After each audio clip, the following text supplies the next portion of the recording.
ক্ষেত্রে কতিপয় ব্যক্তি কোনো অপরাধমূলক কার্য সংগঠনে নিয়োজিত, সেই ক্ষেত্রে তারা সেই কাজের মাধ্যমে বিভিন্ন অপরাধে দোষী সাব্যস্ত হতে পারছে। দেখেন, দেখেন, আমাদের পাঁচজনের উদ্দেশ্য হচ্ছে আমরা ডাকাতি করব। তো পাঁচজন ব্যক্তির উদ্দেশ্য ডাকাতি, তারা ডাকাতির উদ্দেশ্য নিয়ে বাড়িতে প্রবেশ করছে। এখন ডাকাতি করতে গিয়ে দেখা গেল যে বাড়ির মালিক বা বাড়ির যে মেম্বার্স যারা, তাদের তাদেরকেও ক্ষতিগ্রস্ত করা হইলো। কিরকম ক্ষতিগ্রস্ত করা হইলো?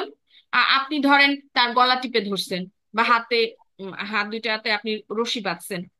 আহ, বাকি দুইজন ধরেন তাদেরকে প্রচুর মারধর করলো। আর বাকি দুইজন আপনার জিনিসপত্র যা যা আছে সেগুলো আপনার নিয়ে চলে গেল। তাহলে দেখেন, এক একজন এক একটা অপরাধের জন্য অভিযুক্ত হয়ে গেল না?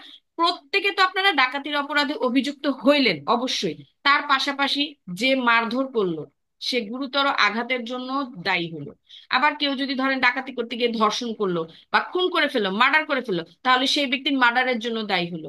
আবার যে ধর্ষণ করলো সে ধর্ষণের জন্য দায়ী হলো। তাহলে দেখেন, করতে গেছেন ডাকাতি, কিন্তু এই ডাকাতির করতে গিয়ে আপনারা কতগুলো অপরাধের সাথে অভিযুক্ত হইলেন, বিভিন্ন অপরাধের সাথে অভিযুক্ত হইলেন না? এখানে যদি কোনো কেস হয় তাহলে দেখেন একসাথে কতগুলো কেস দেওয়া যেতে পারে। ডাকাতির অপরাধ, পাঁচজন ব্যক্তি তো ডাকাতির অপরাধে অভিযুক্ত হইলো, আবার যে ধর্ষণ করছে সে ডাকাতির সাথে সাথে ধর্ষণের সাথে অভিযুক্ত হইলো, ধর্ষণের অপরাধে। আবার যে মার্ডার করছে সে ওই ইয়ের সাথে, ডাকাতির সাথে সাথে মার্ডারের অপরাধে অভিযুক্ত হইলো।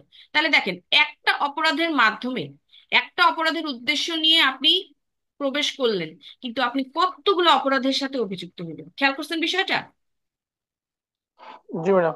এই জিনিসটাই বলছে, যখন কতিপয় ব্যক্তি কোনো একটি অপরাধমূলক কার্য সংগঠনে নিয়োজিত হয়, তারা ওই একটি অপরাধের মাধ্যমে অনেকগুলো অপরাধের সাথে, মানে অপরাধে দোষী সাব্যস্ত হইতে পারে। বুঝতে পারছেন? জি ম্যাডাম। তাহলে এই হচ্ছে আমাদের জয়েন্ট লায়াবিলিটি বা তাইলে যৌথ তাইলে দায়ের তাইলে বিষয়টা। তাইলে ম্যাডাম, তাইলে আর্টিসের মুদ্রা কথাটা কি হলো? উনারা তো ম্যাডাম ডাকাতি করতে গেল, হ্যাঁ। গিয়ে পাঁচজন পাঁচ ধরনের অফেন্স করলো। হুম। কেউ করলো আপনার রেপ করলো, হুম। কেউ ম্যাডাম খুন করলো। এখন হুম। তাইলে এই কথাটা, মুদ্রা কথাটা কি দাঁড়ালো ম্যাডাম? সবাই ডাকাতির অপরাধে অভিযুক্ত হবে। ঠিক আছে?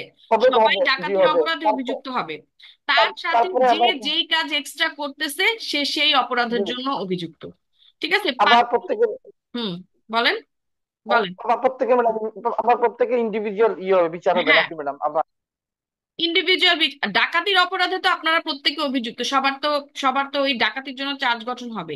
কিন্তু পাশাপাশি জি যে যেই কাজটা করলেন ইন্ডিভিজুয়াল অপরাধ, তাদের ওই অপরাধের জন্য জি। ই হবে, বিচার হবে। তাহলে এই ধারার মুদ্রা কথাটা কি ম্যাডাম? মেরিট এই মেরিট অফ ধারার কন্টেন্ট মূল কি কি কথা যাবে? হইতেছে, কোনো একটি অপরাধমূলক কাজ সংগঠন করতে গিয়ে যদি আপনারা বিভিন্ন অপরাধ করে থাকেন, তাহলে বিভিন্ন জি, অপরাধেও আপনারা দোষী সাব্যস্ত হইতে পারেন। বুঝতে পারছেন? হইতে পারেন। জি হ্যাঁ, ম্যাডাম। এটাই হইতেছে কারণ প্রথমে মূল কথা, এই জি, ধারা। প্রথমে ওনাদের ডাকাতিটা বিচার হবে, তারপরে এগুলা বিচার হবে নাকি ম্যাডাম, হুম। হুম। পর্যায়ক্রমে? হুম। হুম। হুম। ডাকাতির বুঝতে পাশাপাশি পারছি। সবগুলা যে অপরাধগুলো করছেন ইন্ডিভিজুয়ালি, সেগুলাও আলাদা আলাদা করে বিচার হয়ে যাবে। এটাই বলছি। বুঝতে পারছেন? বুঝতে এখন আপনি তো পারছি ভাই ম্যাডাম। ডাকাতি করছেন, আপনি তো ধর্ষণ করেন নাই, তাহলে শুধু শুধু আপনাকে কেন ধর্ষণের অপরাধে অভিযুক্ত করবো? তাই না? জি তাহলে জি ওইটা আলাদা। আপনি শুধু ডাকাতির অপরাধে অভিযুক্ত, আপনার শাস্তি শুধু ডাকাতি হবে।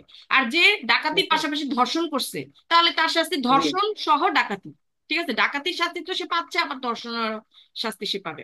আবার যে খুন করছে, খুন সহ ডাকাতি, তার খুন সহ জি ডাকাতির শাস্তি হবে। এটাই হইতেছে এখানকার মূল। জি। বুঝছেন এবার? বুঝতে পারছি ম্যাডাম। তাহলে জি ম্যাডাম। 37, তাহলে জয়েন্ট লায়াবিলিটি হচ্ছে এতটুকুই। ওই 34 থেকে 38 পর্যন্ত আমরা জয়েন্ট লায়াবিলিটি বা কমন ইন্টেনশন সম্পর্কে আলোচনা করছি। যদি প্রশ্ন আসে কমন ইন্টেনশন কত ধারায় বলছে, কমন ইন্টেনশন আবার 34 থেকে 38 দিয়ে দিন। কমন ইন্টেনশন শুধুমাত্র 34 ধারায় বলছে, আর আমাদের সাক্ষ্য আইনের 10 ধারায় বলছে। আর 34 থেকে 38 পর্যন্ত বলছে যৌথ লায়াবিলিটি। এখানে প্রশ্নটা কিভাবে আসতে পারে ম্যাডাম? প্রশ্ন আসছে এখানে প্রশ্ন দেখলেই বুঝতে পারবেন কিভাবে প্রশ্ন আসবে। কমন ইন্টেনশন সম্পর্কে কোথায় বলা হয়েছে বলেই তো দিলাম। আবার যৌথ 34 দায় থেকে সম্পর্কে 38। কোথায় বলা হয়েছে জি বলেই তো দিলাম। এভাবেই আসবে কোশ্চেন। 34, জি 34 থেকে 38 দ্বারা জয়েন্ট হুম। ল্যাপিটেশন বলা হয়েছে। হ্যাঁ, তো কোশ্চেন দেখলেই তো বুঝতে পারবেন। যদি জিনিসটা আমি বুঝাইছি যেভাবে সেটা যদি বুঝতে পারেন আপনারা, তাহলে সেক্ষেত্রে কোশ্চেন কিভাবে আসবে না আসবে সেটা ইজিলি বুঝতে পারবেন। না ওটা এছাড়া আমি মডেল টেস্ট তো আমি খুব দিতেছেনই, মডেল টেস্টে তো বুঝাই যাচ্ছে। হ্যাঁ, বলেন। হ্যাঁ, না ওটা আমি খুব খুব খুব ভালো করে বুঝছি ওটা। আমি অন্যকে বুঝাতে পারবো ম্যাডাম। আমি ভেরি এই গুড। বিষয়ে ক্লাস নিতে পারবো, এত ভালো করে বুঝছি ম্যাডাম। 34 থেকে 38 আমার ভেরি আর বুঝা লাগবে না। গুড।